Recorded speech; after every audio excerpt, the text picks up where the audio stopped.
saya 2 kali ke Surabaya, Saya mohon maaf terkesan nggak loh sempet sampai nggak bisa banyak ngomong saya. nggak nggak sempet mampir, aduh minta maaf banget. Eee, ya yang udah arrange semuanya. Thank you buat semuanya, all leaders, terima kasih dan semua yang hadir, sekali lagi semangat pagi. Teman-teman, saya disclaimer dulu ya, tidak ada maksud untuk mengajari, saya hanya sharing saja pengalaman saya, sharing saja pemikiran saya, apa yang saya pelajari, apa yang saya pahami. Kalau ada kesamaan ya puji Tuhan, kalau ada perbedaan minta maaf.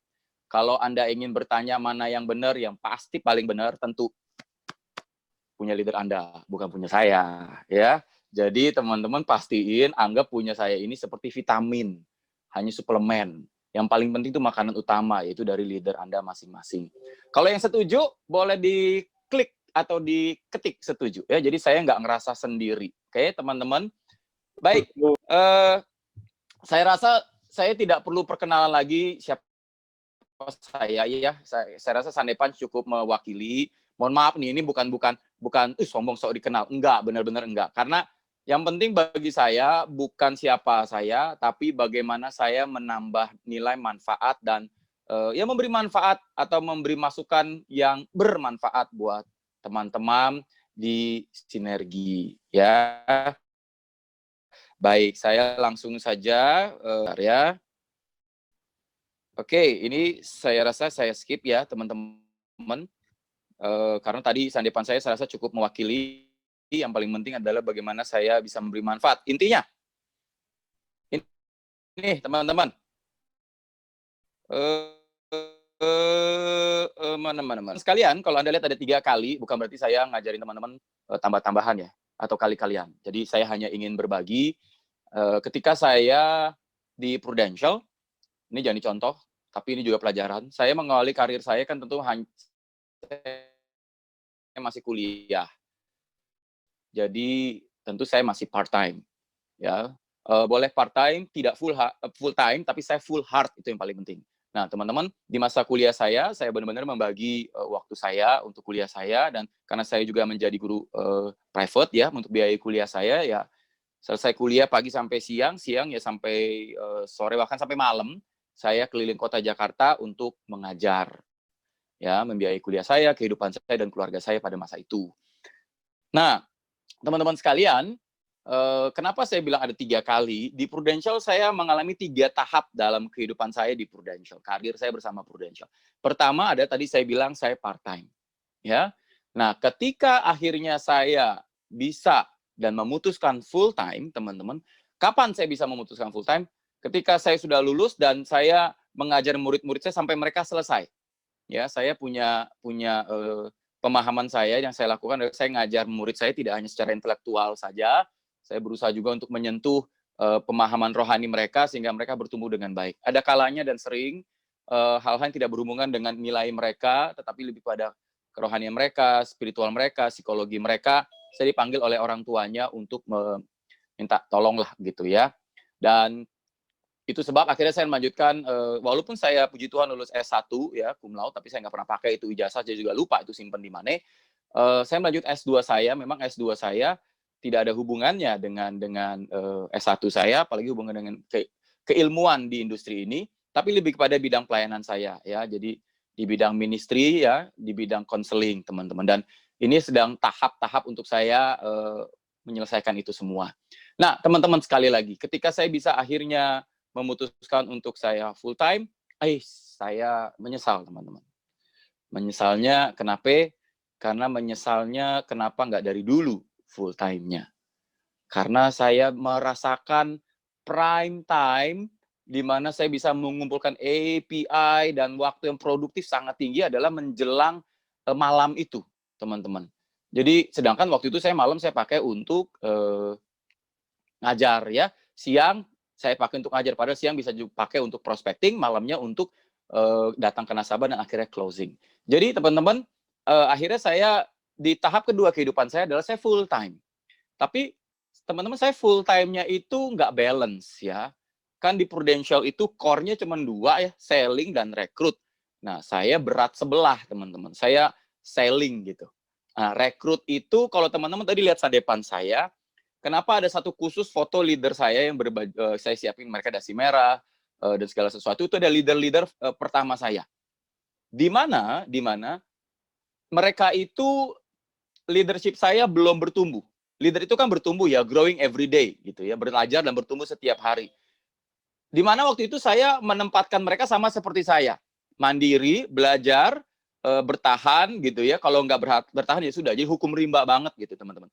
Jadi saya berterima kasih kepada leader saya yang pertama karena mereka melihat proses saya bertumbuh dan saya melihat proses mereka bertumbuh dan mereka bertahan di bisnis ini. Ya enggak ya sudah. Nggak ada istilah nurture, coaching, nggak ada lah pada masa itu ya. Pokoknya ini training, ini acara motivasi, lu ikutin, jadi udah begitu. Join Fieldwork? No. Itu ya teman-teman. Jadi saya ajarin aja. Jadi saya cukup strict ya. Jadi gue lebih baik kasih lu pancingan daripada gue kasih lu ikan gitu, teman-teman ya. Jadi itu yang saya lakukan, teman-teman. Nah, tapi saya mau cerita dulu. Walaupun saya part time, walaupun saya selling fokusnya full time tapi fokus selling, puji Tuhan saya tetap achievement, teman-teman. Part time pun saya promosi. Part time pun saya tetap bisa mencapai achievement saya. Kalau sekarang disebutnya elite club gitu ya, teman-teman. Saya bisa mencapai itu semua. Kembali lagi membagi waktu. Nah, saya belajar dengan sangat dalam tentang pembagian waktu itu ketika saya bertemu dengan salah satu nasabah saya. Dia pemilik franchise Fish and Co dan beberapa makanan yang lain, ya restoran yang lain. Saya datang ke rumahnya, dia habis selesai olahraga mainin motor Harley-nya dia.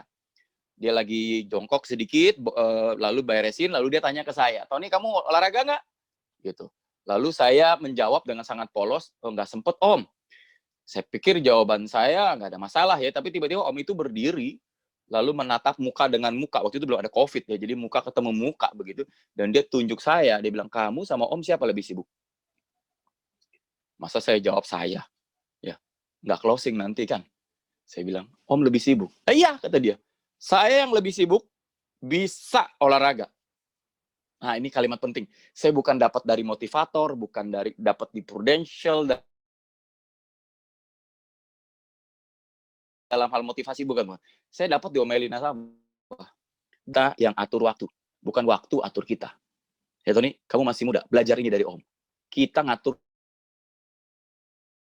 waktu, bukan waktu ngatur kita. Wah, teman-teman, itu yang saya pelajari sangat amat mendalam. Dan saya mengerti dan sampai detik ini, teman-teman, I manage my time, not the other way around. Bukan sebaliknya, ya. Oke? Nah, tahap yang ketiga, apa Tony? Tahap yang ketiga adalah begini, teman-teman. Suatu saat saya diundang di acara besarnya Prudential, di kota besar, di selain Jakarta, saya dijemput. Lalu saya ada 2 speaker pada masa itu. Saya dijemput, biasalah orang pusat ya, diajak makan segala macam. Nah, ketemu satu leaders sama-sama speaker ini agak lemes mulutnya ya. Jadi banyak cerita, banyak ngomong. Kalau saya bukan tipe begitu, teman-teman. Tanya si Welly dah ya, saya orangnya kalau nggak dicolek mungkin nggak ngomong. Tapi sejak dia di Prudential, kalau dicolek, apalagi kalau megang mic di depan gitu ya, wah udahlah ya, udah terbiasa leader semua begitu. Nah, nggak semua kali ya. Saya leader itu 2 tahun lebih muda dibandingin saya secara usia maupun secara join di Prudential. Sambil makan, dia bertanya, "Ko Tony," gitu ya, udah ngomong-ngomong yang lain, lalu dia, "Ko Tony, income-nya berapa nih sekarang?" Gitu ya. Teman-teman kalau Anda bekerja nanya income orang itu kan nggak baik ya. Tapi kalau di Prudential, walaupun hal itu boleh, tetapi kan nggak sembarangan orang juga kita ketemu langsung kita tanya gitu ya. Saya bilang, "Ini anak lemes juga ya." Nah, saya tanya balik, "Kamu berapa?" Gitu ya. Lalu dia sebutin angkanya, dalam hati saya, puji Tuhan. Saya lebih gede gitu ya, jadi nggak malu ya.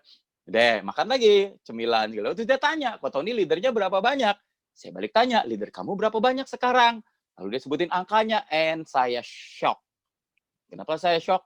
Dia lebih muda 2 tahun dibanding saya, di join di Prudential, dan juga termasuk usia. Tapi dia punya leader 10%, hampir 20%, lebih banyak dibandingin saya. Saya kan lulusan IT ya teman-teman, lulusan IT, jadi matematika harus agak cepat begitu ya. Saya ngitung, waduh, saya kalah secara angka begitu teman-teman. Nah, kenapa saya memperlihatkan ini? Banyak orang, kok cuma kalah 10%, oke lah, cincai lah. Teman, kita harus mengerti bisnis ini. Bisnis ini pertumbuhannya bukan additional, tapi eksponensial, teman-teman. Saya kasih gambar sedikit ini aja lah ya. Kalau dari awal perbedaannya segitu, kalau didiemin teman-teman, kalau didiemin, itu makin jauh perbedaannya. Seumur-umur saya diundang jadi speaker, saya tidak pernah menolak. Mau agensi besar, mau agensi lebih besar, atau agensi yang sederhana, yang lagi bertumbuh, saya nggak bilang kecil, yang lagi bertumbuh, mau acara nasional, mau acara di daerah, regional, selama saya bisa mencocokkan waktu saya dengan prioritas saya oke. Apa itu prioritas? Tentu prioritas adalah pelayanan saya, ibadah saya, keluarga saya. Ya. Kedua, tim saya, grup saya. Ini bisnis kok. Kecuali saya bisa delegasikan. Ya. Saya pasti datang, teman-teman. Saya pasti datang. Dan saya nggak pernah minder. Kenapa? Dia punya story, saya punya story, dia punya experience, saya punya experience. Mari kita berbagi dan saling melengkapi. Tetapi, seumur-umur saya pada hari itu, saya sangat-sangat down banget, nggak pede banget untuk bicara ke depan. Nggak ada yang tahu kecuali saya sendiri. Tapi karena saya belajar untuk selalu share dengan full heart, ya, sudah kebiasaan memang, didikan leader juga, ya. Selesai saya speak, saya turun, saya pamit, saya balik ke hotel. Dianterin, nggak diajak makan malam, saya pikir saya nggak deh, saya mau istirahat juga. Saya balik ke hotel, teman-teman, saya taruh jas saya, masih dasi melekat, saya duduk di meja di hotel saya. Terus saya pikir, Ton, pikir. Apa yang salah, coba pikir. Apa yang harus diperbaiki, coba. Apa yang harus diperbaiki, gitu teman-teman. Nanya terus ke diri, apa yang salah? Apa yang salah dalam saya menjalankan bisnis ini, teman-teman? Aneh ya, orang kadang-kadang jelas di depan mata dia, tapi nggak tahu salahnya di mana ya. Tapi itu Tuhan itu baik, teman-teman. Akhirnya saya merenung, saya lakukan kalkulasi, oh saya tahu salah saya di mana. Ya saya nggak balance, teman-teman. Antara selling dan rekrut saya nggak balance. Dan saya nggak menempatkan posisi saya dengan waktu porsi saya dengan tepat. Ya, nah, ya itulah akhirnya saya memutuskan saya harus melakukan perubahan yang baik. Nah, nanti saya akan menambahkan di situ, teman-teman, saya mau cerita dulu tentang energi piramid ya. Kalau Anda tahu, elang, garuda, gitu ya, atau Raja Wali adalah binatang yang paling tinggi, nggak ada yang bisa memangsa dia kecuali manusia. Ya, tapi saya yakin teman-teman juga tahu, ketika elang itu di usia 40 tahun, cakarnya yang tajam dan luas menjadi keras dan kaku, sehingga elang mulai sulit untuk memegang mangsa yang hendak dimakannya. Tidak segampang dulu ketika masih muda. Cakarnya udah kaku gitu. Susah deh. Cari makan kok nggak segampang dulu. Sekali terbang dapat, sekarang terbang seharian nggak dapat gitu. Nggak kepegang-pegang gitu, nggak kekejar-kejar. Kenapa ya? Paruhnya yang panjang tuh dan tajam udah bengkok.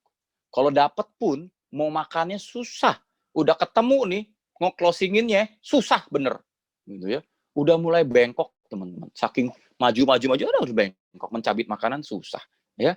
Sayapnya udah mulai menua karena bulunya makin tebal sehingga fleksibilitas dia udah mulai susah, beban terbangnya udah berat, punggungnya gitu ya, teman-teman, udah nggak segesit dulu gitu, teman-teman. Mungkin ketebalan jubah pangkat kali ya, jadi bergeraknya berat di pantat akhirnya. Nah, teman-teman, kalau setiap saya ngomong ada sindiran-sindiran, saya minta maaf ya, ini kan bicara mengenai mostly leader ya. Jadi ini mengingatkan kita semua, nggak hanya Anda, kita semua ya. Nah sekarang begini teman-teman, di dalam situasi seperti ini, elang punya dua pilihan, mati, atau dia harus menjalani proses yang sangat menyakitkan, proses perubahan selama 150 hari, ya, selama 5 bulan. Ngapain dia? Sama pilihannya, ya udahlah ya, gue nggak di sinilah dan segala macam, lalu dia mati, pindah satu, pindah dua, pindah seterusnya, nggak pernah stay, ya. Dan akhirnya elang ini memutuskan dia terbang ke puncak gunung, dia evaluasi diri, merenung, konsultasi dengan leadernya kali begitu ya, duduk ingat batuan, lalu mulailah dia memukul paruhnya ke batu sampai lepas. Teman-teman, paruh itu di muka. Bicara ego, teman-teman. Ya, bicara ego. Lalu, muka gue mau taruh di mana? Itu kan ego tuh ya. Kalau muka gue mau taruh di mana? Orang, ya muka lu di situ aja, mau kemana gitu ya. Tetapi ini bicara ego, teman-teman. Jadi pertama yang harus dilepas adalah ego, jika ego itu membebankan kita. Rasa sombong diri itu yang mencegah kita. Di paruh itu mulut. Anda harus belajar mungkin cara presentasi kata-kata kalimatmu kau harus sesuaikan dengan zaman sekarang. Zaman millennials, zaman Gen X, dan juga zaman pandemi COVID, begitu ya. Anda tambahkan vokabularinya, tambahkan kamus-kamus bahasa-bahasanya. Kemudian, setelah copot paruhnya, Apa yang lanjut? Dia cakarnya, dia garuk ke batu sampai putus, copot, tumbuh lagi yang baru sehingga nggak melinting gitu. Kalau melinting kan susah buat mencengkram. Tumbuh lagi yang lebih baru dan bagus. Bicara mengenai aktivitas, kegiatan presentasi, mungkin ada ilmu presentasi baru yang harus saya pelajari. Dan terakhir adalah mencabut bulunya. Sakit nggak? Sakit. Ya, teman-teman ada yang bercandaan. Lu pernah Brazilian wax nggak? Nah, karena cowok ya nggak pernah ya. Tapi yang pasti bulu kaki kalau nyangkut ketarik aja sakit gitu. Apalagi bulu ketek kata cewek ya. Nah, ini baik ini cabutin bulunya satu badan teman-teman. Kenapa? Dia ingin bisa terbang lebih tinggi. Dia ingin aktivitas lebih banyak. Kadang-kadang jubah pangkat itu membebankan orang. Di Sinergi nggak ada, ya. Di luar sana mungkin ada. Baru jadi AD 1 tahun gitu ya, kayaknya kepalanya gede 1 senti begitu teman-teman. Atau mungkin kita kalau ada convention besar ya, baik di Surabaya, Jakarta, Anda perhatiin nggak? Kadang-kadang kalau acara besar, speaker atau acara main utama, kita melihat ada beberapa leader malah di luar nongkrong ngerokok begitu ya, teman-teman. Saya nggak nyalahin itu, mungkin ada hal yang urgent ya maksud saya. Cuman kadang-kadang mereka melakukan hal-hal yang kok nggak mau belajar gitu, sayang banget gitu ya, di luar menghakimi ya maksud saya. Saya kadang-kadang kalau keluar, saya ketemu leader, udah mau acara mulai utama, saya keluar, saya cari leader saya. Masuk yuk, yuk kok ke toilet dulu bentar, oke yuk, gitu. Paling saya hanya gitu. Kalau saya nggak ngeliat ada leader saya biasa call telepon, lu duduk di mana? Saya tanya. Mau gue cari tempat duduk nggak? Gitu. Daripada saya nanya, lu belum masuk ya? Daripada begitu saya lebih baik tanya, lu duduk di mana? Mau gue cari tempat duduk nggak? Itu kalimat yang mungkin lebih enak. Itu ya teman-teman. Jadi sekali lagi di Sinergi nggak ada ya, sinergi nggak ada. Ini hanya bicara mungkin di luar sana yang kalau di Prudential orang-orang seperti itu nggak tahan lama lah ya teman-teman ya. Nah akhirnya elang itu bisa terbang lebih tinggi, menangkap mangsa lebih gesit, lebih cepat, lebih banyak, dan hidup 30-40 tahun lagi. Dia jadi bisa mendouble hidupnya dia. Nah teman-teman, pemahaman inilah yang saya ajak kepada leader-leader saya, kepada juga agent saya, terutama leader senior saya. Yuk kita reborn, lahir baru, dan kita terbang. Ya, mungkin sedikit ada gambaran ya teman-teman ya.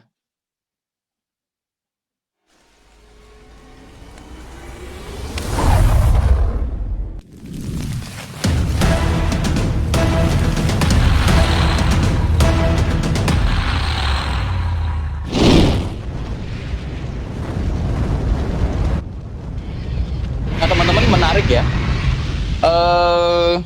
Tema ini saya bawa di 2020 awal. Ya.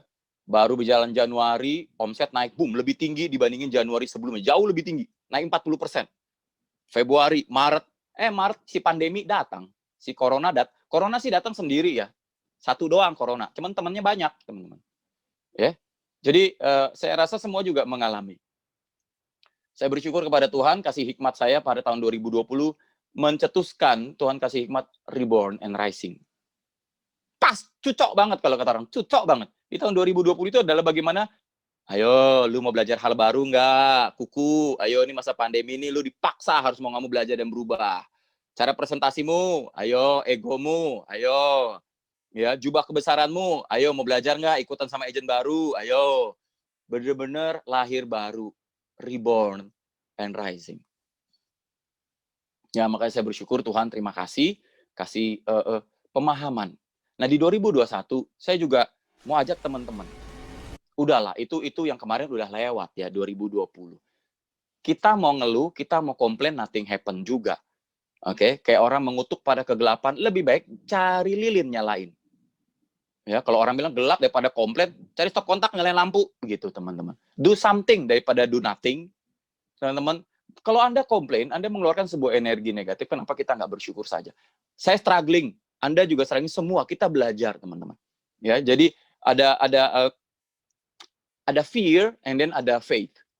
Saya tadi pagi belajar ya dari satu John C. Maxwell. Dia bilang di hidup kita selalu ada fear, rasa takut, dan ada faith, ada iman. Mana yang menang? Dia bilang.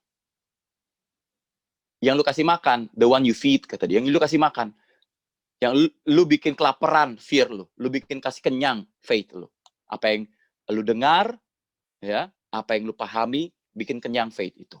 Sama teman-teman, yuk 2020 sudah lewat, teman-teman. Mari kita hadapi hal yang baru, kita rise, kita bangkit. Nggak bangkit, nothing happen juga, ngeluh juga. Ada orang ngeluh, buktinya yang lain naik promosi AD, buktinya dia naik AAD, dia Star Club, dia Edinburgh juga. Yang komplain ya di situ-situ aja. Gitu. Daripada komplain, yuk kita do something dah. Yuk kita rise and grow, kita bertumbuh, belajar. Ya, ada saatnya kita bertumbuh yang kelihatan apinya, ada yang kelihatan promosinya atau mempromosikan. Tapi ada juga orang yang bertumbuh kelihatan apanya? Mentalitasnya dulu, pemahamannya bertumbuh. Kemampuannya di inner dia udah bertumbuh. Grow, teman-teman. And then kita akan win sama-sama. Yang setuju tahun 2021 ini kita akan rise, grow, and win? Ketik dong. Setuju atau yes atau oke begitu atau semangat. Oke, thank you. Thank you, Vincent. Oke, lanjut ya, teman-teman. Nah, ini biar kita lebih mantap lagi. Yuk, kita lihat.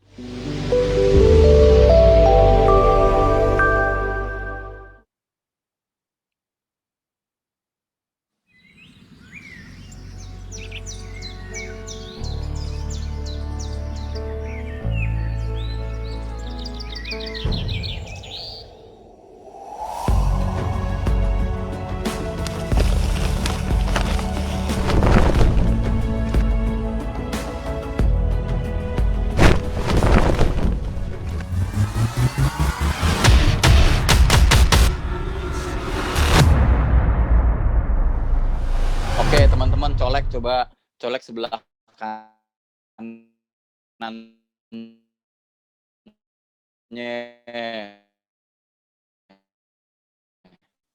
Weh, Bang. Colek sebelah kirinya. Weh, bertumbuh, weh. Colek depannya, weh, menang. Orang level of partner. Anda mungkin nggak pernah dengar orang lain, nggak bakal juga. Ini kan pemahaman saya. Ya, saya orangnya cukup detail, cukup menganalisa dan mengambil pelajaran dari apa yang bisa kita pelajarin gitu, teman-teman. Saya yang pertama, level yang pertama dia sebagai agen asuransi. Kalimatnya agen asuransi. Dia hard selling, teman-teman. Fokus kepada penawaran produk. Bisa closing? Bisa. Level pertama. Tapi akhirnya dia bertumbuh, dia ingin punya API lebih besar, dia pengen punya nasabah jauh lebih luas, dan dia belajar. Apakah dia belajar PFA, RFP, CFP, whatever dia belajar. Dia ikut training, dia tanya leadernya konsep seperti apa dia belajar. Akhirnya dia bertumbuh menjadi level yang kedua, dia menjadi seorang advisor, financial advisor, insurance advisor. Dia memunculkan awareness, ya, lalu memberikan solusi terhadap hal-hal yang bisa dia berikan. Yang ketiga, dan dia bertumbuh menjadi seorang leader. Dia menumbuhkan orang juga. Oke, teman-teman. Nah, hebatnya di Prudential ketika dia jadi leader, dia tetap bisa closing, dia bisa menjadi advisor juga, dan dia juga bisa hard selling. Sekali ketemu jelasin langsung closing. Bisa juga. Nah, tapi terkadang ada orang hanya berhenti di level 1, sayang sekali. Ada orang berhenti di level 2, oh sayang sekali. Ada orang di level 3, good, oke, bagus. Tapi jika dia punya kesempatan, panggilan, dan kemampuan di level yang keempat adalah bagaimana dia betul-betul mengembangkan leadership-nya dia, bagaimana dia membantu orang untuk bertumbuh as a leader. Saya nggak bisa jadi seorang geo-owner. Teman-teman, sejak ada generation booster, ada basic booster, ya aduh teman-teman, dapat Anda luar biasa lah, buruan naik AD dah, udah itu intinya begitu, buruan naik AD. Ya, teman-teman. Udah jadi AD, lahirin AD 1, 2, 3, 4, 5 gitu ya. Lahirin dah, udah yang paling banyak. Tekenin kalimat saya, inget banget dah itu dah. Oke. Saya fokus 4 level. Oke. Jadi Anda ada di mana? Coba dicek saya ada di mana ya.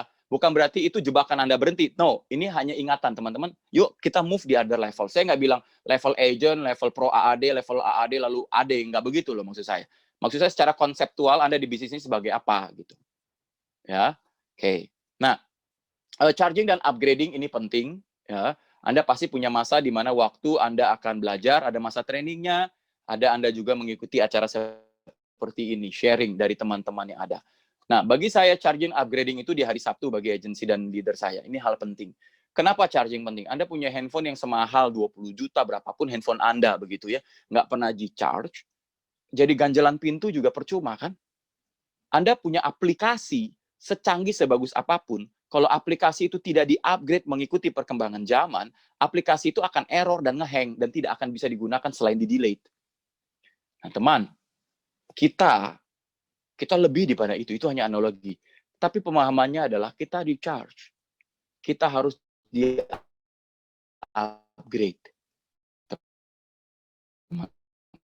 Teman. Dan community is immunity. Ya, komunitas itu memberikan imunitas. Dapat lingkungan yang positif. Sekarang terbalik. Dia positif loh, jangan deket-deket.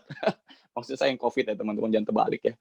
Pengertian dekatlah dengan orang yang positif itu secara mentalitas pola pikir. Bukan bicara hasil dari swab test dia positif. Bukan ya. Sini pinter semua lah, paham ya, teman-teman. Oke, saya lanjut.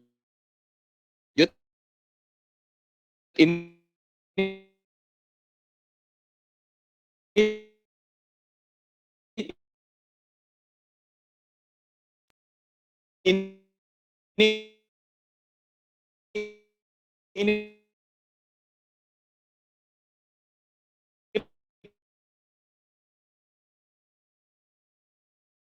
perubahan potensial aja belum, saya rasa 3 juta juga naik turun, kurang lebih belum nyampe malah terakhir kali ya. Nanti diupdate lah buat saya, teman-teman. Pangsa pasar kita tuh, Anda perhatikan nggak itu? Ya, di leader saya, waktu peralihan dari SQS ke Proof Force, teman. Yang muda, seru, senang. Tapi yang senior, saya nggak bilang tua, yang senior. Ada satu sampai baca bisa ngelihat di tablet, dia enak dan dia mau muntah, dia bilang. Pusing, kelayangan. Teman-teman, bayangin tuh, gimana coba? Sedangkan dia juga harus berpenghasilan di bisnis ini. Oke? Saya hanya bisa dampingi pelan-pelan, kasih motivasi. Saya akan selalu bilang dan saya sharing kepada teman-teman di agensi saya, kita bego bareng. Kita belajar bareng. Kita pintar bareng. Kita sukses bersama-sama. Gitu, teman-teman.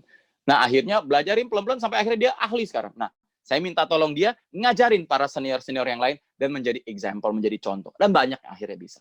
So, bukannya susah atau nggak mampu, susah kalau nggak tahu caranya, mudah kalau tahu caranya, hanya masalah mau nggak cari caranya. Oke, teman-teman.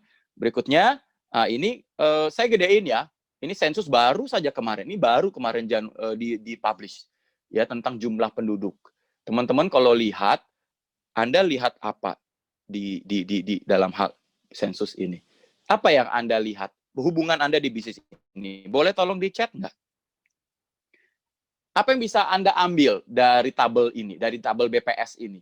Badan Pusat Statistik Indonesia. Apa yang Anda bisa ambil? Boleh di chat? Nggak apa-apa. Silakan teman-teman, di chat. Apa yang Anda bisa ambil? Halo? Wah, udah pada pulang nih kayaknya nih. Oh, masih ada. 270 juta penduduk. Yes, berarti peluangnya masih banyak. Millennials, oke. Teman-teman saya tanya ya, itu kan ada baby boomers ya. Kalau Anda lihat di situ ada pre-boomers. Baby boomers, tahu nggak kenapa disebut baby boomers? Itu bayi-bayi yang lahir setelah perang dunia. Jadi udah tenang, damai, nggak ada perang. Jadi aman damai bikin anak gitu. Jadi banyak baby boomers namanya. Kemudian Gen X, millennials, dan Gen Z. Nah, teman-teman menurut Anda dari semua ini, mana yang paham teknologi dengan baik? Yang mana? Generasi mana yang paham teknologi? Pangsa pasar baru banyak anak muda. Setuju? Betul. Oke. Millennials dan Gen Z. Yes, betul teman-teman. Millennials dan Gen Z itu sudah mencakup 50% dari populasi, betul. Sebenarnya Gen X itu kalangan orang tua kita atau senior kita, mereka juga mampu loh sebenarnya. Jangan heran Anda masih ngeliat orang yang umur 50 main Facebook, main IG. Itu Gen Z juga masih ada peluang. Jadi, teman-teman kalau Anda perhatikan 70% lebih itu adalah satu peluang kita. Kalau Anda tidak ikut di sana, ya, Anda tidak ikut bermain di pasar situ, mohon maaf Anda akan terlibas. Belajarlah, it's okay. Masuk di dunia itu, teman-teman. Nggak apa-apa. Ya. Dan di situ dikatakan 70% betul penduduk produktif dan terpadat itu di Pulau Jawa, 50% di Pulau Jawa, teman-teman. Dan cowok lebih banyak daripada ceweknya. Ya. Jadi kalau ceweknya 100, cowoknya 102. Banyakan cowoknya ya. Oke, nah ini saya pakai buat rekrut, teman-teman. Saya pakai juga buat rekrut. Ini juga salah satu yang saya pakai buat rekrut. Saya cerita ya. Di iman saya, karena saya Nasrani, kita selalu mengucapkan sebuah kredo yang setiap kita ibadah, namanya pengakuan iman. Ya, kita ucapkan pengakuan iman kita. Dan saya mau di agensi saya juga memiliki hal yang sama, tapi menyatakan value kita, nilai kita, sehingga orang baca ini, orang tahu siapa kita, begitu. Dan mengingatkan kita kembali. Saya pakai beberapa konsultan yang nggak murah juga, saya nggak serak, teman-teman. Nggak serak saya. Nah, abis nge-gym, terus saya mandi, air dingin kali ya, ngebasah pala, itu langsung kayaknya kling begitu. Saya diingatkan, lu ngapain cari orang pusing-pusing, bayar orang mahal-mahal begitu, cari value, cari di dalam diri lu sendiri value itu. Sebenarnya lu udah nyanyikan itu, lu udah ngomong itu, sejak pertama lu jadi agent. Sampai detik ini, lu nyanyi juga. Lu ngomongin juga. Wah, saya langsung keluar, saya langsung ketik, saya langsung catat, saya segala macam. Saya bacain buat teman-teman, ya. Saya bacain buat teman-teman. Dan teman-teman nanti, kalau saya selesai saya rekrut, saya tanya ke dia, teman, gitu ya, di manakah kalimat ini yang menyentuh hati lu? Saya nggak nyentuh logika, karena udah sepanjang waktu kita rekrut, saya juga sudah menjelaskan secara lebih kepada logika. Walaupun hati juga ada. Tapi seandainya mana yang menyentuh hati lu? Nah, sekarang saya bacain ya. Oke. Kami sinergi. Kami bersama meraih impian, dalam kesatuan kami bekerja. Peduli dan kualitas, inilah kombinasi terbaik kami. Visi kami satu, yaitu menjadi nomor satu. Misi kami baik, yaitu melakukan yang terbaik. Kami prudential, kami sinergi. Dengan karakter yang kami hadapi keraguan, dengan karakter terbaik kami lewati semua tantangan. Kami prudential, kami sinergi. Mengerahkan yang terbaik, kami lewati semua tantangan. Karena kami percaya kami nomor satu. Kami prudential, kami sinergi. Kami terus melangkah dan meraih yang terbaik. Kami saling menolong untuk mencapai impian. Kami prudential, kami sinergi, kami nomor satu. Teman-teman tolong di chat. Kalimat manakah yang menyentuh hati teman-teman? Silakan di chat, ayo. Ada? Jangan pulang dulu ya teman-teman ya. Masih pada ngetik ya? Oke, saling menolong. Yes, saling menolong. Ini sehati nih ya, betul-betul ya teman-teman. Dari setiap saya merekrut, saya kasih mereka baca ya teman-teman. Banyak yang bilang yang lain, tapi almost 80% bilang kami saling menolong. Dan lebih banyak lagi persentase itu ketika yang saya tanya adalah seorang karyawan. Karena merasa jenuh dengan politik kantor dan sebagainya. Oke, teman-teman. Teman-teman tahu ya ini disadur dari mana ya? Ini disadur dari lagu We Are Number One. Ya akhirnya saya sadur, saya nggak cat semua, saya sadur, saya intisarikan dan menjadi bagian dari kita. Ya, oke. Ini adalah We Are Number One-nya kami di Pru Spirit. Kami nggak pakai yang di Prudential. Karena We Are Number One. We itu kami. Sehingga kami harus menunjukkan kaminya. Begitu teman-teman ya. Kalau Anda lihat kayak gitu. Ya, tapi saya nggak perlihatkan. Saya next aja. Oke. Teman-teman ada triple A yang saya ingin sharing ya. Saya ingin sharing. Ini kalau dalam hal burger, ini dagingnya. Ya, ini dagingnya. Oke, teman-teman yang lain Anda boleh lupa, tapi yang ini tolong Anda diingat. Triple A. A yang pertama adalah antrian. Saya ingin bicara mengenai sabar-sabar di antrian. Tenang, setiap kita pasti dapat giliran. Promosi AAD dan AAD pasti dapat gilirannya. Stay aja di antrian, sabar-sabar aja di jalur yang benar itu. Nggak usah nengok kanan kiri, keluar dari antrian, keluar dari jalur, jangan stay aja di situ, teman-teman. Kadang-kadang kita dapat bypass antrian lebih cepat majunya. Sometimes dengan agent, dengan nasabah yang luar biasa baik, besar, API membutuhkan, kita bantu. Sometimes antrian itu menjadi lebih cepat. Tapi tetaplah di jalur antrian itu yang baik dan benar. Kalau sometimes capek, kalau ngantri, bolehlah jongkok sebentar, duduk sebentar. Istirahat sebentar, rekreasi sebentar, habis itu balik lagi. Toh Tuhan juga menciptakan ya 6 hari, hari ke-7 istirahatkan. Tapi pakai jangan dibalik, jangan 6 hari istirahat, 1 hari kerja ya. Itu aja udah nggak melanggar ajaran agama. Ini agama saya ya. Yang lain juga begitu kan. 6 hari engkau bekerja, 1 hari engkau beristirahat. Jangan dibolak ya teman-teman. Nah, stay-lah di antrian. Nah, ini saya selalu katakan kepada leader saya, sabar. Sabar. Stay di jalurnya. Capek, istirahat. Yuk, gue temenin lo istirahat. Galau segala macam, ayo gue denger. Lu mau nangis, lu ketawa, yuk kita sama-sama. Tapi lu percaya sama gue, lu stay di antrian. Di luar sana, binatang buas. Lu lihat rumputnya hijau, ternyata sintetis, hati-hati. Gitu ya. Oke, teman-teman bicara aset. Nah, saya mau menyampaikan sesuatu, tapi saya harus menulis. Teman-teman dengar suara saya dan saya minta interaksi ya. Ini interaksi. Teman-teman boleh nanti American Sniper ingetin saya kalau nggak nanti takutnya saya lupa. Ya.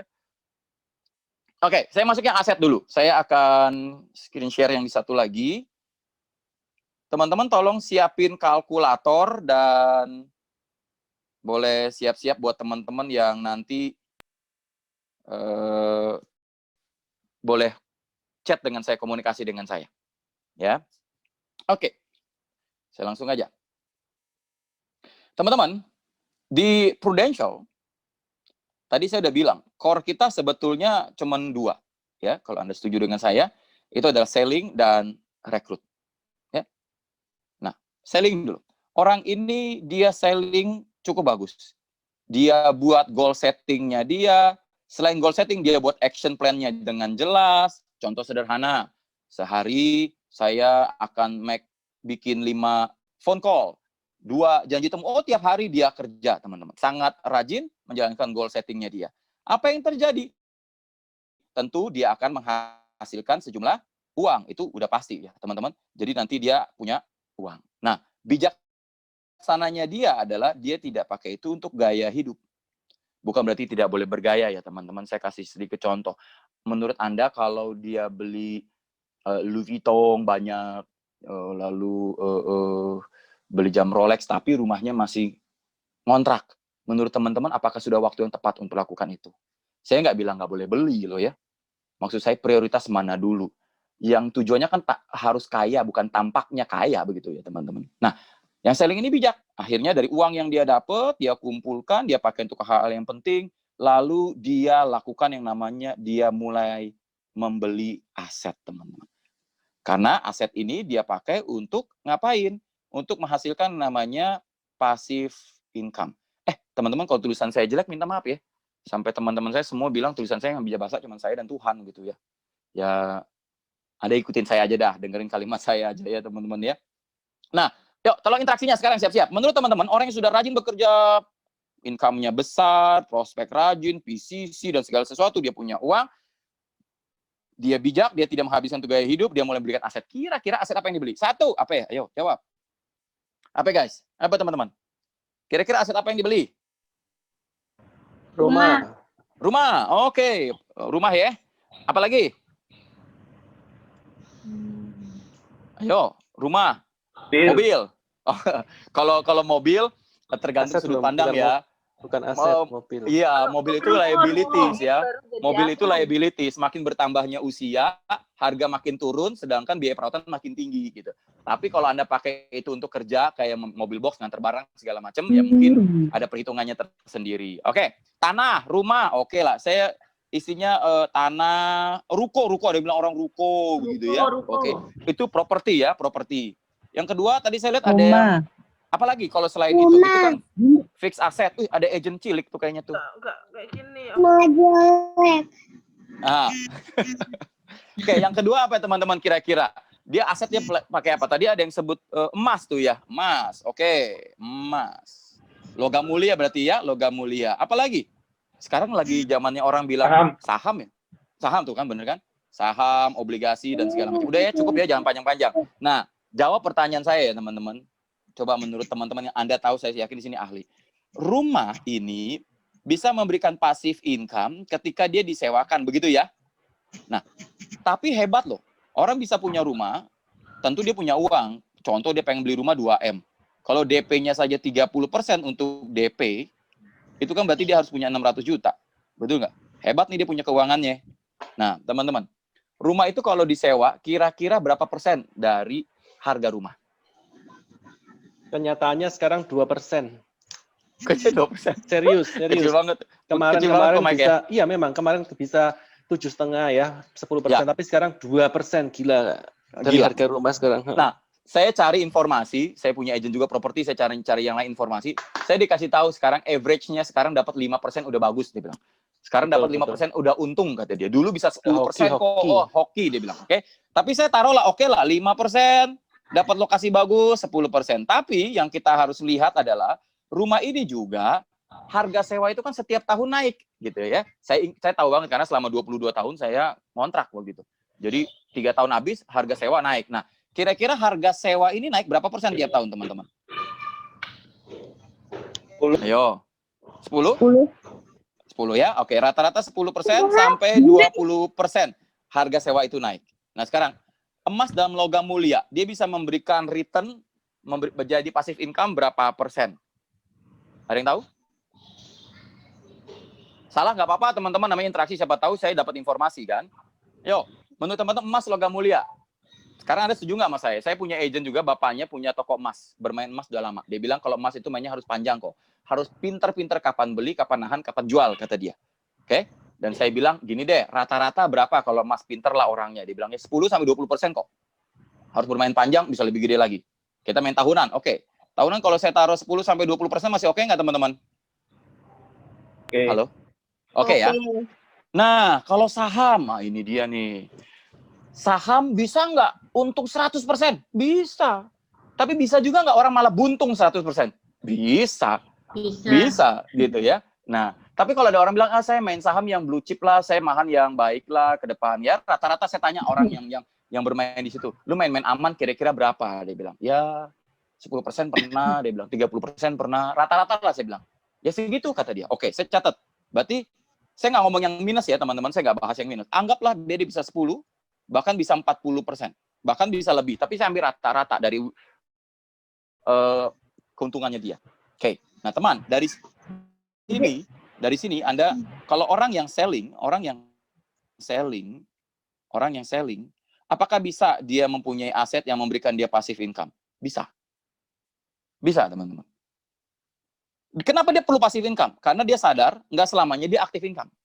Ada masanya dia akan liburan, ada masanya dia ingin menikmati harinya dia, ada masanya dia keluar negeri, Star Club, PCC dan segala macamnya.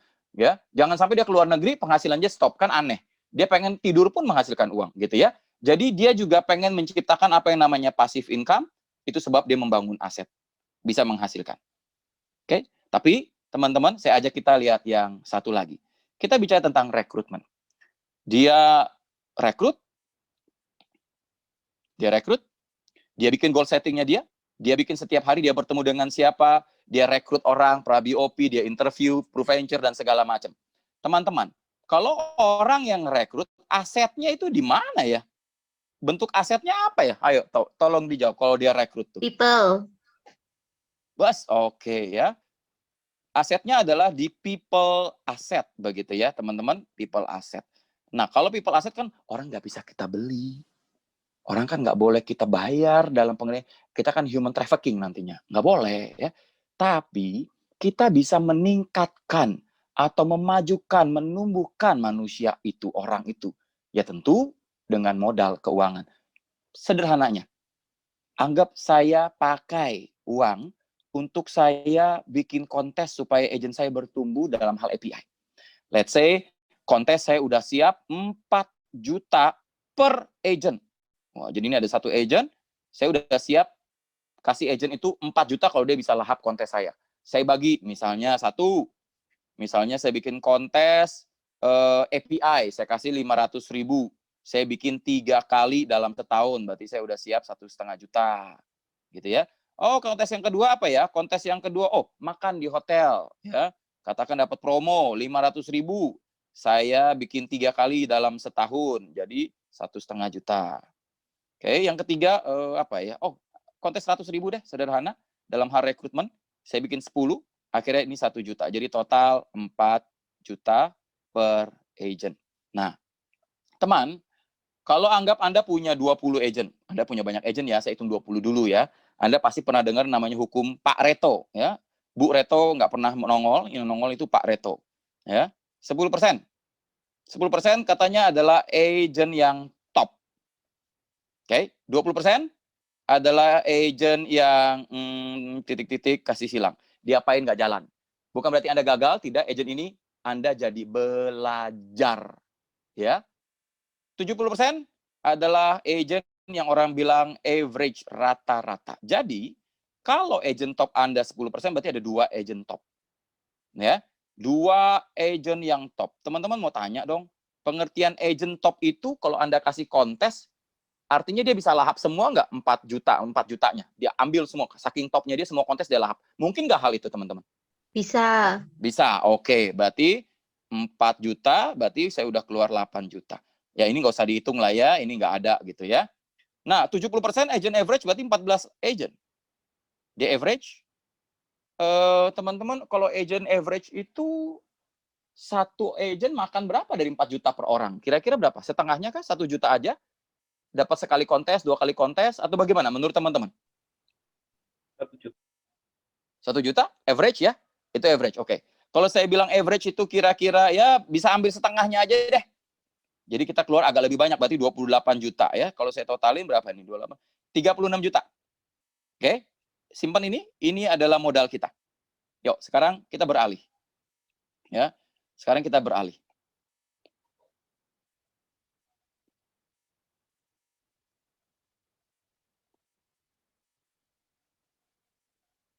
Sebentar ya. Oke. Set, saya pindahin. Teman-teman. Sama. Sekarang saya delete ininya. Sekarang saya ganti. Pengertian 2 agent top bisa nyumbang berapa API? Nah, oke. Menurut teman-teman, agent top itu nyumbang, pengertian top itu apa ya? Apa dia PCC, PC, promosi, double star club, atau apa? Menurut teman-teman, agent top itu apa dalam setahun? Yuk, boleh di chat, boleh ngobrol. Halo? Star Club. Star Club? 700 juta? Star Club? Oke. Teman-teman jangan malu-malu untuk chat ya. It's okay ya teman-teman ya. Ini kita brainstorming sama-sama. MDRT, luar biasa ya. Ada yang tadi jawab Star Club. Oke, ada yang promosi. Saya ambil, anggap dia, apa tuh? Minimal bisa promosi. Oke, minimal bisa promosi. Normal 400 karena dapat diskon 300 gitu ya teman-teman. Setuju nggak sama saya? Kalau top anggap ya, dia minimal Star Club deh sambil promosi 700 juta. Begitu ya? Star Club. Berarti 1,4 M. Agent top ya toh? Agent top minimal promosi dan Star Club. Ini nggak ada. Nah, kalau agent average, teman-teman, Anda menilai pengalaman Anda, agent rata-rata itu setahun nyumbang berapa emang? 150. 150. Itu agent rata-rata yang di atas sedikit rata-rata ya. Oke ya. Tapi kalau kita bilang agent rata-rata, kadang-kadang kadang-kadang cuma ngejar 90 kok buat dapetin bonus produksi kata dia gitu ya. Oke. Ada yang bilang enggak kok. Agent rata-rata paling gocap begitu dia 50 kata dia gitu ya. Oke. Kalau saya breakdown misalnya rata-rata anggap nggak usah gede-gede, nggak pego, cepet kayaknya muluk, saya ambil tengah-tengah deh ya.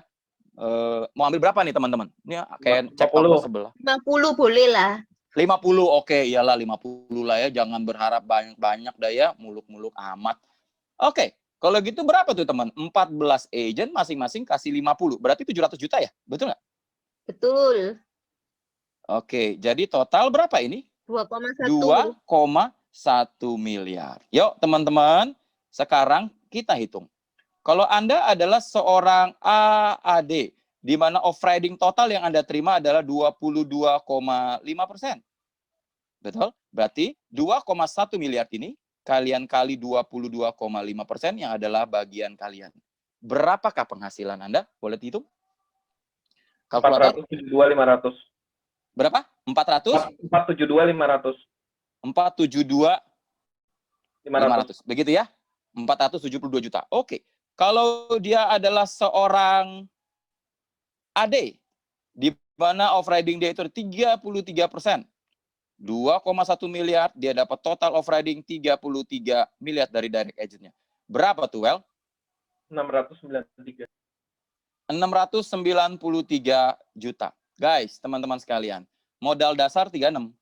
Orang cara ngitung persentase untung bagaimana caranya? Hasil bersih kotor, dikurangin modal kan? Betul ya? Begitu kan caranya ya? Jadi, cara perhitungan dia 407, tolong pernah bingung, kok Tony ngomongin apa, bolak-balik begitu ya? Ikutin aja dulu. 472,5 dikurangin modal dia 36, ketemu untungnya, dibagi dasar modal 36, dikali 100%. Tolong dong dihitung berapa persen sih sebenarnya hasilnya. Kalau kita mau bicara mengenai membandingkan modal dengan hasil, berapa persen nilai investasi itu? 100 Ayo. lebih. 100 lebih? Ayo.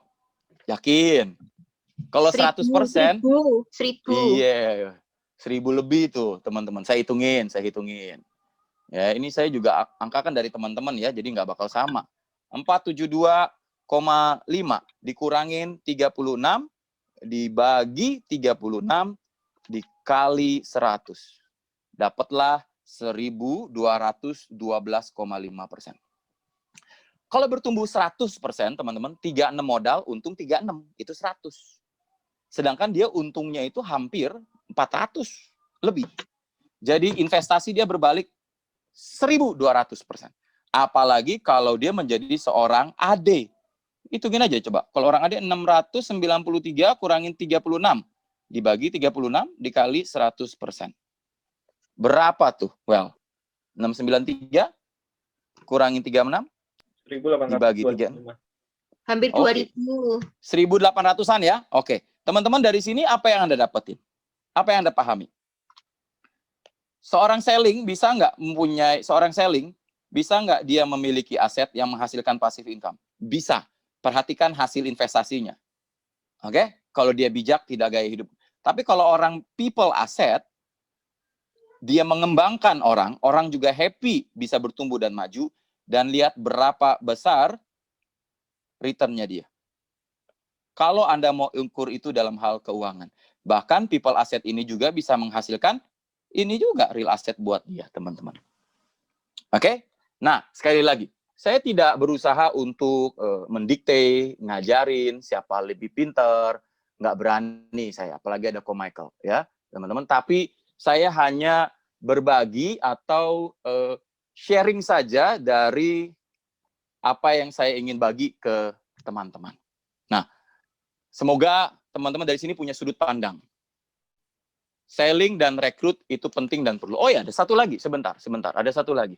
Kalau gitu orang tanya, Ko Tony kalau gitu, saya harus bagaimana antara selling dan rekrut? Sebelum nanti pada bertanya, saya jawab dulu. Karena sering banget pertanyaan ini diajukan habis saya sharing ini. Begini teman-teman. Saya bawa lagi ya. Sebentar. Teman-teman perhatikan grafik ini ya. Oke. Dia, saya bagi 3 begini. Ini dia jadi agent, dia bertumbuh nanti menjadi seorang EAD. Oke? Di sini ada selling, di sini ada rekrut, di sini 80%, di sini 20%, di sini 80%, di sini 20%.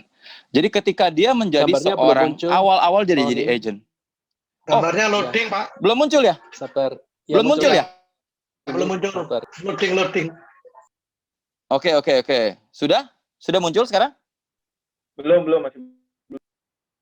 Masih belum? Muncul. Oke, saya keluar dulu ya. Sebentar. Saya keluar dulu. Saya ulang lagi. Nanti info ya kalau masih belum keluar ya. Oke, sudah keluar? Tadi sudah, terus hilang lagi. Masih belum? Oh, keluar lagi. Oke. Baik, teman-teman. Gimana nih munculnya? Saya screenshot saja. Saya munculin sebagai foto saja. Oke, saya kembali. Foto. Oke, muncul gambar? Kelihatan di layar? Sudah. Kelihatan ya? Oke. Nah, teman-teman, di sini saya ingin mengajak kita untuk melihat. Gambarnya masih ada ya? Hilang lagi gambarnya, munculin lagi gambarnya. Oke. Nah, teman-teman, ini dibandingin rekrutnya dia. Nah, ketika dia harus merekrut, dia titipin rekrutannya itu ke leadernya dia. Ya, jadi saya belajar dari Gonho, sebenarnya saya sudah harus mulai ini ya, teman-teman. saya agak telat, saya udah kasih tahu karena saya harus bicara di agensinya teman-teman. Titipin ke gua prajurit, nanti gue balikin lu udah jadi komandan minimal, ya kalau nggak jenderal. Tapi lu harus dampingi dia sebagai teman. Gitu teman-teman. Lu fokus aja ke selling, ya. Agent, yuk sama-sama gua kita gedein. Nah berjalannya waktu, porsi rekrut dia harus makin membesar karena dia sudah menjadi as a leader. Namanya leader kan lead, memimpin. Siapa yang dipimpin kalau dia nggak ada yang dipimpin, begitu loh teman-teman. Ya, tapi perhatikan ya, nggak ada 0 dan 100%. Nggak ada, teman-teman. Selling dan rekrut akan selalu ada. Kayak saya misalnya. Saya selling masih ada. Bentuknya delegasi, gitu, teman-teman. Oke? Rekrut, pasti. Itu yang saya lakukan, teman-teman. Belajar, saya bertumbuh betul-betul untuk itu, teman-teman. Ya, nah, ini yang saya berusaha untuk lakukan dan saya pelajarin untuk bisa lebih baik, teman-teman. Tadi triple A ya, pertama adalah antrian, yang kedua adalah aset, yang ketiga tadi American Sniper. American Sniper itu maksudnya begini, saya nggak hanya kayak Rambo yang nembak begitu, rekrut siapa aja lewat Proventure, tapi saya juga sniper. Saya membidik teman saya, tetangga saya, siapa saya bidik, lalu saya melakukan approaching dan pendekatan. Gitu, teman-teman. Jadi, metode rekrutmen ya seperti itu, yang saya bisa sharing, pemahaman saya, semoga bermanfaat buat teman-teman semua, jadi bahan buat bukan ngajarin hal yang baru, saya yakin ini bukan hal yang baru kali ya, tapi menjadi perenungan lah mengingatkan kita semua. Itu aja, Ci Susana, thank you buat kesempatannya. Mohon maaf kalau ada salah-salah kata, semoga bisa dipakai. Ya, saya kembalikan ke Ci Susana. Ci Susana masih di mute, Ci Susana. Nanti saya nge-MC loh, nanti makan gaji Buddha lagi. Oke, dibuka dulu kamera itunya, mic-nya. Soalnya masih di mute. Oh iya. Oke, silakan. Terima kasih banyak Tony ya. Sama-sama, Ci. Oke, terus ini kita ada apa namanya? Ada piagam. Boleh tanya dulu ya. Oh, mau tanya jawab dulu. Wah, aku udah ngusir dulu. Oke, 3 pertanyaan boleh? Mau tanya nih ke Tony. Untuk yang pertama, apakah Koko tahun lalu juga pakai yang Proventure itu ya, Ko ya? Mari unmute dulu. Oke. Proventure pakai. Kita pakai Proventure.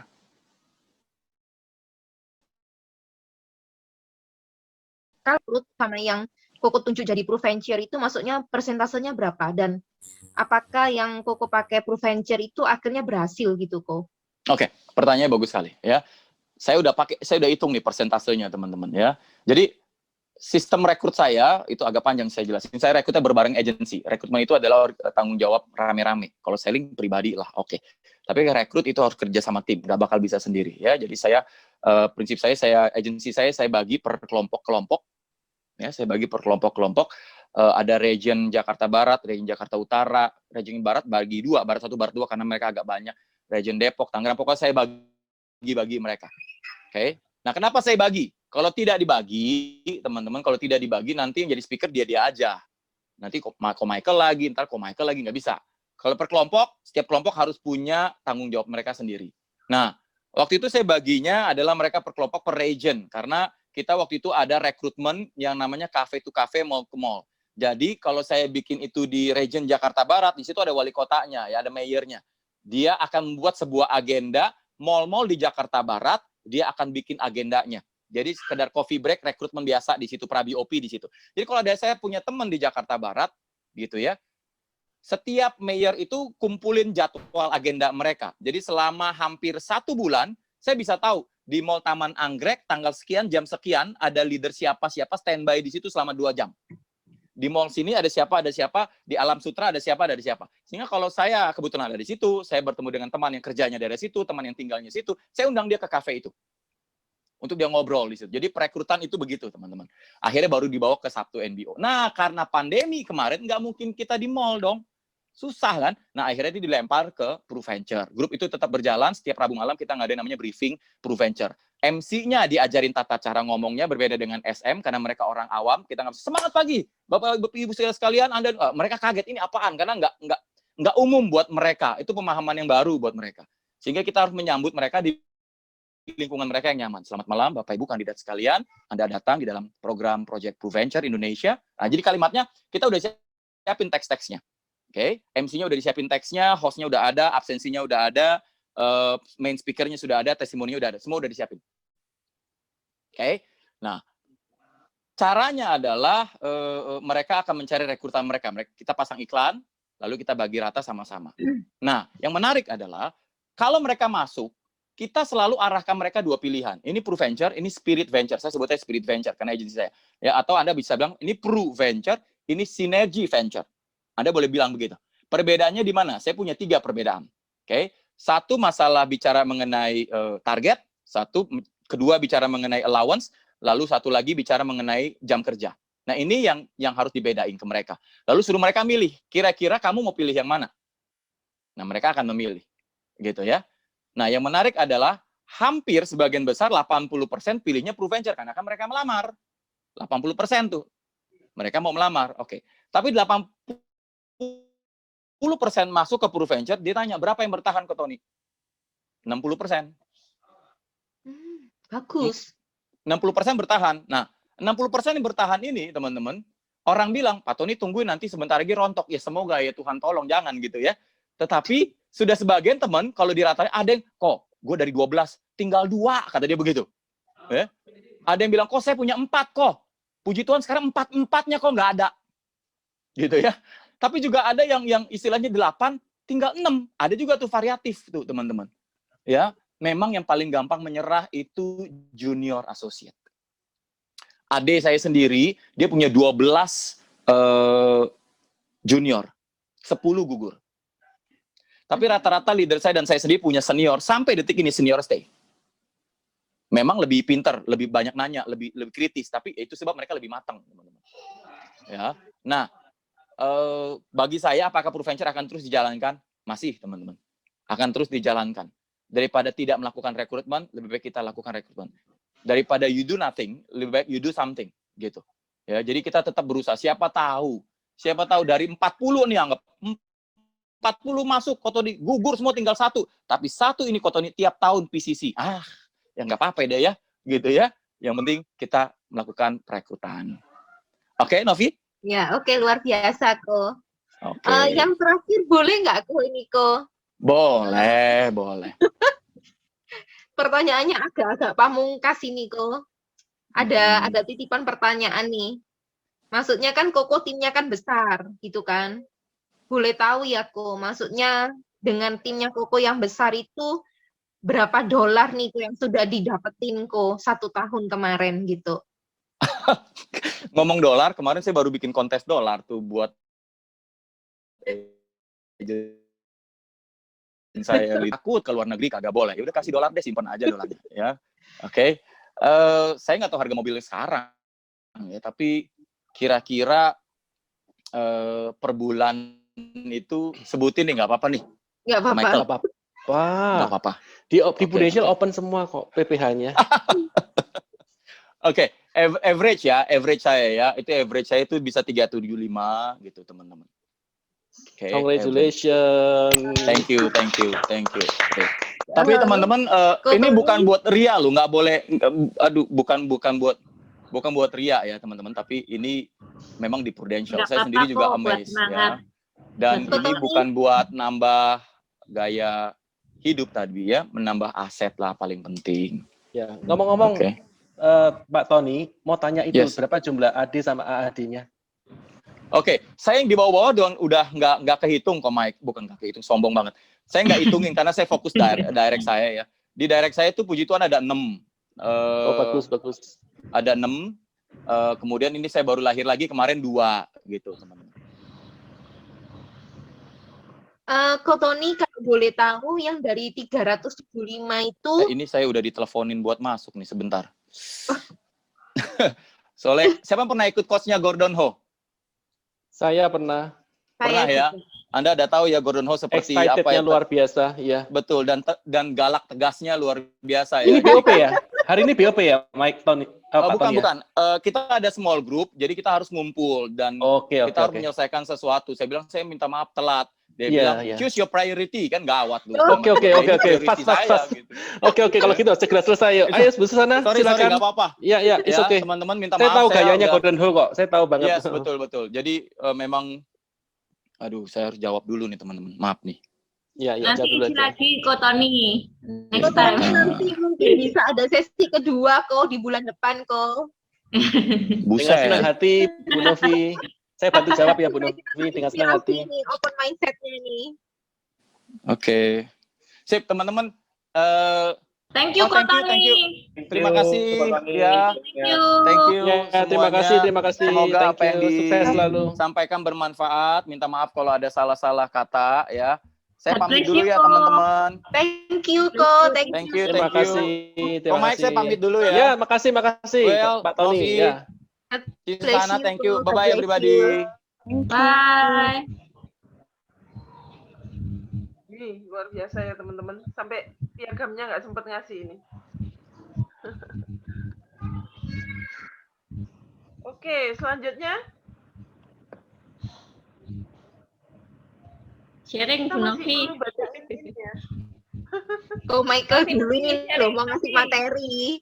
Kok Michael mau ngasih materi. Oke. Di kalau tulisan ini.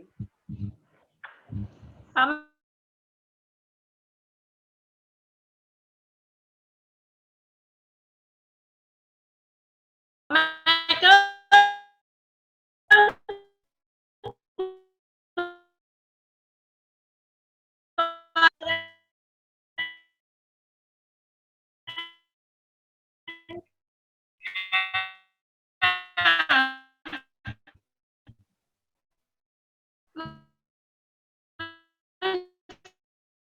Dan ngomong-ngomong teman-teman, Bu Novi tadi pada waktu meeting leader bertanya